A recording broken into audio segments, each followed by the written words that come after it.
నమస్కారం సిటీ వార్తలకి స్వాగతం. జిల్లా పరిషత్ ప్రత్యేక సర్వసభ్య సమావేశం జిల్లా పరిషత్ కార్యాలయంలో జరిగింది.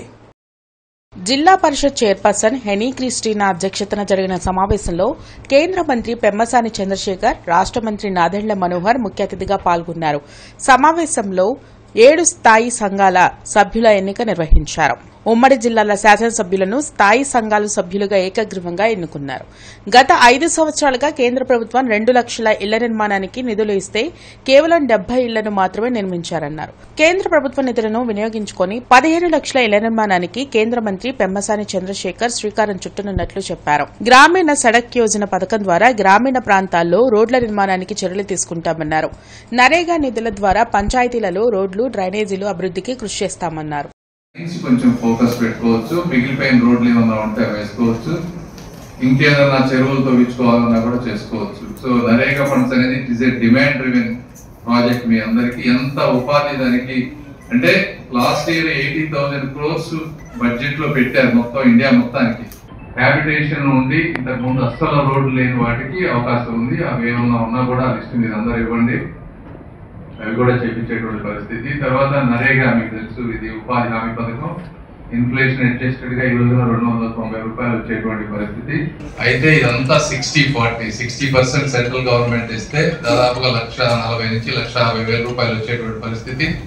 మనం కనుక ఒక 60-70,000 కనుక ఇక్కడ కనుక మ్యాచింగ్ చేసుకోగలిగితే దాదాపుగా 10 లక్షల మంది పేదవాళ్ళకి రూరల్లో కానీ, అదేవిధంగా అర్బన్లో ఇంకో 3-4 లక్షలు, 15 లక్షల మందికి ఇళ్లు కట్టించుకునేటువంటి అవకాశం ఉన్నటువంటి పరిస్థితి. జిల్లా పరిషత్ సర్వసభ్య సమావేశంలో కేంద్ర మంత్రి పెమ్మసాని చంద్రశేఖర్, రాష్ట్ర మంత్రి నాదెండ్ల మనోహర్ ముఖ్య అతిథులుగా పాల్గొన్నారు.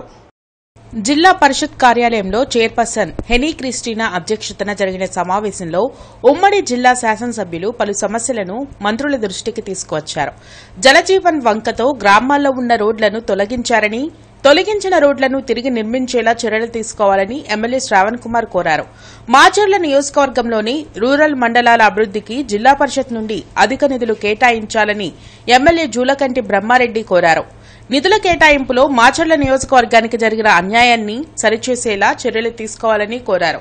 వైసీపీ ప్రభుత్వంలో చేసిన అరాచకాలను కూటమి ప్రభుత్వం కొనసాగించదన్నారు. జిల్లా అభివృద్దిలో భాగంగా సగంలో నిలిచిపోయిన ఇళ్ల నిర్మాణానికి చర్యలు తీసుకోవాలని ఎమ్మెల్యే అరవింద్ బాబు కోరారు.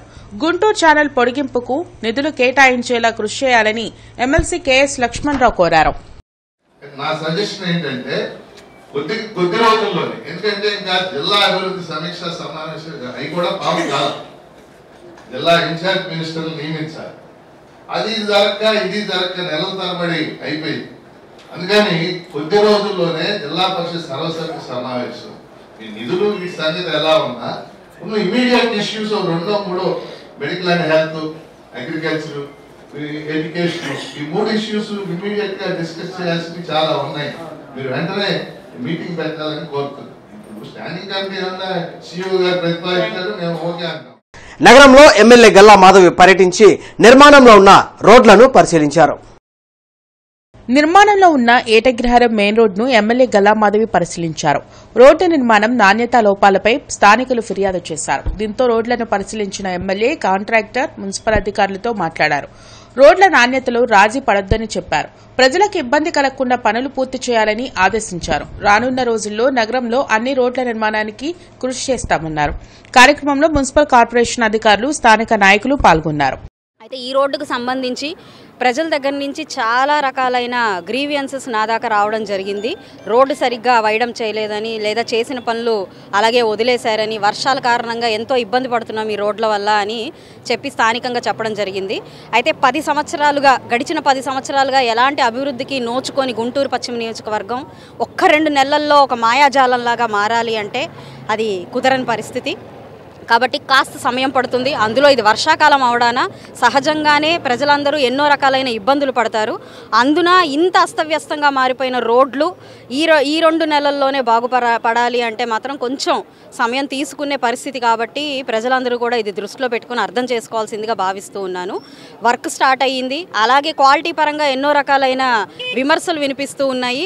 క్వాలిటీ విషయంలో ఏమాత్రం రాజీ పడే ప్రసక్తే లేదండి. కాంట్రాక్టర్లు కూడా మాకు తెలిసిన వారే కాబట్టి ఎట్టి పరిస్థితుల్లో వారితో మాట్లాడడం జరిగింది. వారు కూడా క్వాలిటీ విషయంలో ఏమాత్రం రాజీ పడము, కావాలంటే ఇది సవాలుగా మేము విసురుతున్నాము. ఎక్కడ క్వాలిటీ తగ్గింది అంటే మేము డైరెక్ట్గా సవాల్ విసిరిన వాళ్ళతో మేము వచ్చి మాట్లాడడం జరుగుతుంది. కూటమి ప్రభుత్వం అధికారంలోకి రావడంతో రాజధాని రైతులు మొక్కులు చెల్లించుకుంటున్నారు. ఇటీవలే తిరుపతికి వెళ్లిన రైతులు ఇప్పుడు అనంతవరం కొండకు పాదయాత్ర చేపట్టారు. కూటమి విజయం అమరావతి విజయమని రాజధాని రైతులు తెలిపారు. ఈ నేపథ్యంలో మొక్కులు చెల్లించుకుంటున్నారు. ఇందులో భాగంగా తాడికొండ నుండి అనంతవరం కొండకు పాదయాత్ర చేపట్టారు. మార్గ మధ్యలో పరిమిలోని చర్చిలో ప్రార్థనలు జరిపారు. తమ బాధలు దేవుడు ఆలకించారని చెప్పారు. మన రాష్ట్ర అభివృద్ధి కోసం మేము చేసిన మొక్కులు, మేము చేసిన పూజలు ఎన్ని చోట్లకు తిరిగామోనండి. శిబిరాలు ఏంది, మా శక్తి సామర్థ్యాలు ఇదవ్వకుండా తిరిగాము. చంద్రబాబు నాయుడు గారిని గెలిపించాలని మేము కోరిన కోరికలు భగవంతుడు ఎంతో స్వీకరించి ఇచ్చేశాడు. మేము కృతజ్ఞతగా మళ్ళీ అనంతవరం కొండకు పాదయాత్ర చేస్తున్నాము. మొన్న తిరుపతి కొండకు వచ్చాము. ఇక్కడ పరిమిలో సంతాన మేరీ మాత చర్చి దగ్గరికి వచ్చామండి. లోపల ప్రార్థనలు జరిపి కృతజ్ఞతలు తెలుపుకున్న అమ్మవారికి మళ్ళీ అనంతవరంకి బయలుదేరామండి.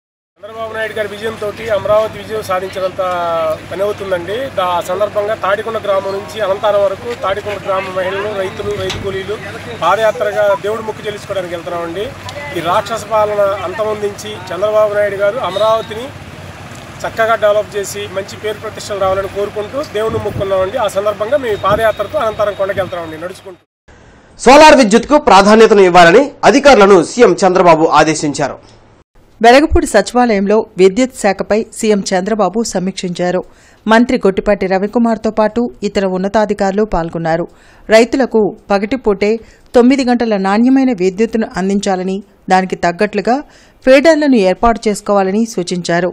విద్యుత్ ఉత్పత్తికి సంబంధించిన కేంద్రం అందించే సబ్సిడీలను పూర్తిస్థాయిలో సద్వినియోగం చేసుకోవాలని అధికారులకు చంద్రబాబు తెలిపారు. గుంటూరు తూర్పు నియోజకవర్గంలో ప్రజా సమస్యల పరిష్కారానికి తన వంతు కృషి చేస్తానని ఎమ్మెల్యే నజీర్ అహ్మద్ తెలిపారు.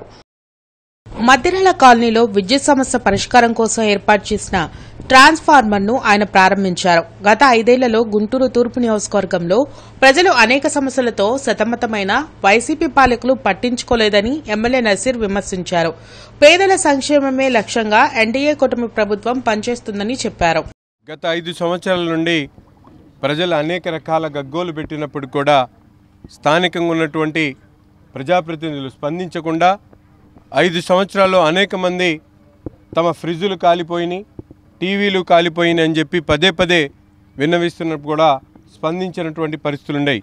కానీ 2 నెలల కాలంలోనే విద్యుత్ సిబ్బంది ఈరోజు ముందుకొచ్చి వెంటనే చెప్పంగానే దీని మీద స్పందించి స్థానికంగా అవసరమైనటువంటి ట్రాన్స్ఫార్మర్ని ఏర్పాటు చేసి దాదాపు 9 లక్షల వ్యయంతో ఇక్కడ ట్రాన్స్ఫార్మర్ని ఏర్పాటు చేసి ఈ లైన్లన్నిటి కూడా నాణ్యమైనటువంటి విద్యుత్తుని సరఫరా చేసేటువంటి కార్యక్రమాన్ని తీసుకోవడం చాలా గొప్ప విషయం.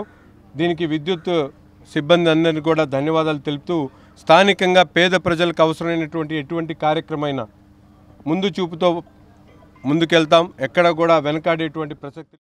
జాతీయ అవయవదాన దినోత్సవాన్ని గుంటూరులో నిర్వహించారు. మానవతా స్వచ్ఛంద సేవా సంస్థల ఆధ్వర్యంలో ఆర్గాన్ ట్రాన్స్ప్లాంటేషన్ పై అవగాహన కల్పించారు. అవయవదానంపై ప్రజల్లో అవగాహన పెరగాల్సిన అవసరం ఉందని జిల్లా జాయింట్ కలెక్టర్ భార్గవ్ తేజ అన్నారు. జాతీయ అవయవదాన దినోత్సవాన్ని పురస్కరించుకుని బృందావన గార్డెన్స్ బాలాజీ కళ్యాణ మండపంలో అవగాహన కార్యక్రమం జరిగింది. మానవతా స్వచ్ఛంద సేవా సంస్థ నిర్వహించిన ఈ కార్యక్రమంలో జేసీతో పాటు ప్రముఖ ఆర్థోపెడిక్ డాక్టర్ రమణ యశస్వి, జనచైతన్య వేదిక రాష్ట్ర అధ్యక్షులు లక్ష్మణ్ రెడ్డి, మానవతా స్వచ్ఛంద సేవా సంస్థ జిల్లా అధ్యక్షులు కేఎస్ఆర్ తదితరులు పాల్గొన్నారు. చాలా మంది అవయవాలు దెబ్బతిని ప్రాణాలు కోల్పోతున్నారని, అవయవదానం చేయడం ద్వారా వారిని బ్రతికించే అవకాశం ఉంటుందని ప్రముఖులు తెలిపారు. అవయవదానంపై ప్రజలు అపోహలను వేడాలని సూచించారు. ఈ బ్రెయిన్ డెడ్ అయిన వాడు శరీరము వెంటిలేటర్ పైనే ఉంటుంది. వాళ్ళకి బ్రెయిన్ ఒకటే డెడ్ అయి ఉంటుంది. వాడు సర్క్యులేషన్ మిగతా అన్ని చక్కగా ఫంక్షన్ ఆర్గన్స్ అన్ని లైవ్ గా ఉండేలా చూస్తారు. దాన్నే మనం బ్రెయిన్ డెడ్ అంటారు. ఆ వెంటిలేటర్ పైన ఉంచి ఆర్గాన్స్ చెడిపోకుండా ఉంచి వాటిని హార్వెస్ట్ చేసి వేరే ప్రదేశాలకు తీసుకెళ్ళడమే గ్రీన్ కార్డ్. మీరు చూస్తున్నారు ఈ మధ్యకాలం పేపర్లో బాగా వస్తుంది, టీవీలో బాగా వస్తుంది. మెయిన్ స్టూడెంట్స్ తెలుసుకోవాలి. సో వీటిని ఇంకో చోటకి తీసుకెళ్ళి అక్కడ కావాల్సిన వాళ్ళకి మనము ట్రాన్స్ప్లాంట్ చేస్తాం.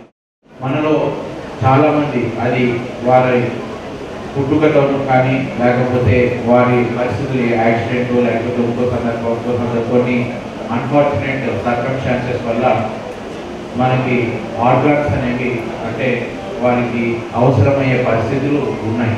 ఇది ప్రతిరోజు మనం చూస్తుంటాం. ఒక యాక్సిడెంట్ జరుగుతుంది, లేకపోతే ఇంకొక ఇబ్బంది కలుగుతుంది, ఇంకో ఇబ్బంది కలుగుతుంది. కాబట్టి సమాజంలో ఈ ఆర్గన్స్ అనేవి అవసరం అనే దాని మీద మనందరికీ కూడా ఒక అవగాహన ఉంది. దాని మీద అంగీకారం. ఈ వార్తలందరితో సమాప్తం. నమస్కారం.